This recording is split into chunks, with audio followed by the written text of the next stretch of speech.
या किन्नर जिसको हम बोलते हैं। आज मैं आपको ये बताऊंगी क्या कारण है जिनकी वजह से ये इंसिडेंस दिन पर दिन बढ़ता जा रहा है और बच्चा ना लड़का होता है ना लड़की। जो हम पहले ये समझेंगे बच्चा बनता कैसे है।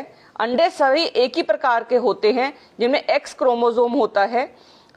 आदमी के वीर्य दो प्रकार के होते हैं, एक जिसमें एक्स होता है और एक जहाँ वाई होता है। अगर एक्स क्रोमोसोम के साथ एक्स अंडा मिलेगा तो एक्स एक्स बनेगा तो लड़की बनती है। अगर वाई क्रोमोसोम वाला वीर्य अंडे में जाएगा तो एक्स वाई बनेगा तो लड़का बनेगा। तो ये तो एक क्लियर अंडरस्टैंडिंग है अगर ये ऐसा रहेगा। अगर कहीं ना कहीं क्रोमोसोम में दिक्कत है, अगर एक्स एक्स्ट्रा हो जाता है और जो एक्स एक्स वाई बन जाता है, ये कई बार क्या होता है कि एक्स गायब हो जाता है तो एक्स ओ बन जाता है। जब ऐसी कंडीशन आती है तब बच्चा इंटरसेक्स हो जाता है। उसमें क्या होता है कि जो उसके बाहर के अंग होते हैं आदमी वाले और औरत वाले वो मिसमैच होते हैं। अंदर बाहर से वो दोनों सेक्स के ऑर्गन भी हो सकते हैं और अंदर कई बार अंदर फीमेल ऑर्गन होते हैं और बाहर मेल ऑर्गन आ जाते हैं। इस तरीके से जब ये ऊपर नीचे है इस कंडीशन को इंटरसेक्स बोलते हैं। सबसे कॉमन कारण जो आजकल इंटरसेक्स होने का ये है कि जब बच्चा माँ के पेट में होता है तो पहले 7 हफ्ते तक सेक्स डिसाइड नहीं होता कि वो मेल है कि फीमेल है। लेकिन जैसे जैसे हार्मोन्स बनते हैं, जैसे जैसे क्रोमोसोम काम करते हैं तो वो टेस्टोस्टेरोन बनाते हैं या इस्ट्रोजन बनाते हैं।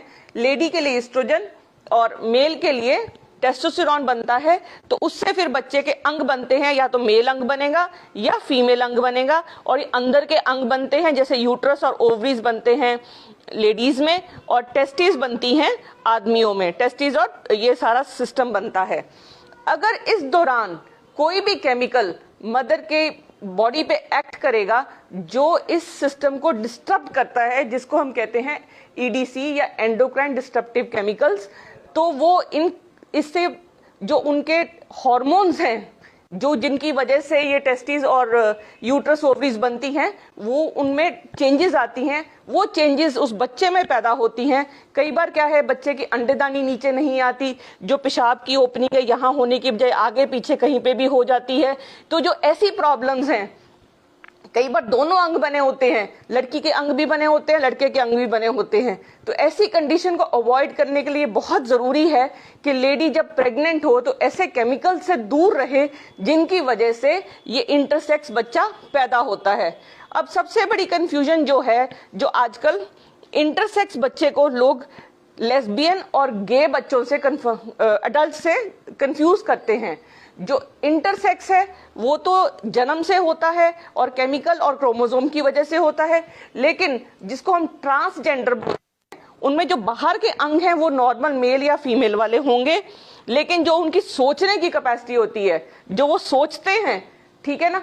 तो अगर एक लड़का है वो उसके अंदर उसको लगता है कि मेरे अंदर लड़की वाले गुण हैं तो उसको ट्रांसजेंडर बोलते हैं। ये कई बार लड़की फील करती है कि उसके अंदर लड़के वाले गुण हैं तो वो फीमेल ट्रांसजेंडर है। तो कई बार वो अपनी सर्जरीज भी कराते हैं। और कहीं अगर लड़का लड़के से प्यार करता है तो उसको गे बोलते हैं, लड़का लड़की लड़की से करती है उसको लेस्बियन बोलते हैं। अगर वो दोनों लड़का या लड़की से अपना दिमागी संबंध रखते हैं या सेक्सुअल संबंध रखते हैं उनको बाइसेक्सुअल बोलते हैं, पर वो इंटरसेक्स से अलग होते हैं। ये वीडियो में मैं ये बताना चाहती हूँ कि हमारे बहुत सारे केमिकल्स हैं डे टू डे लाइफ में।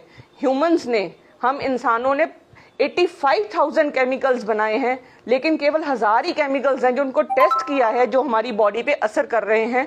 तो बहुत कॉमन वो केमिकल्स हैं जो हमारी डे टू डे लाइफ में, प्लास्टिक्स में मैक्सिमम वो केमिकल्स हैं जो इस प्रॉब्लम को दिन पर दिन बढ़ाते जाते हैं।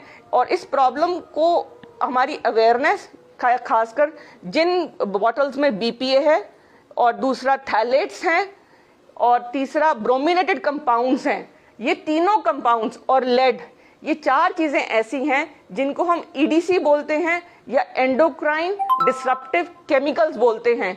जो भी हमारे खाने पीने की चीजें हैं, टॉयज हैं, हमारे बर्तन हैं या हमारा खान पान है, अगर उनमें ये सब चीजें रहेंगी तो अगर हमारा जो ऑर्गेनोजेनेसिस है या जो जिससे हमारा बच्चे के अंग बनते हैं वो डैमेज होंगे। और अगर वो डैमेज होंगे तो जो एंडोक्राइन प्रॉब्लम्स हैं, जैसे पीसीओडी हो गई, एम्बिगुअस जेनिटेलिया हो गया, क्लाइनफेल्टर सिंड्रोम हो गया, ये दिन पर दिन बढ़ते जाएंगे। तो ये बहुत जरूरी है कि हम इन केमिकल्स, पेस्टिसाइड से बचें और अपने बच्चों को सुरक्षित रखें।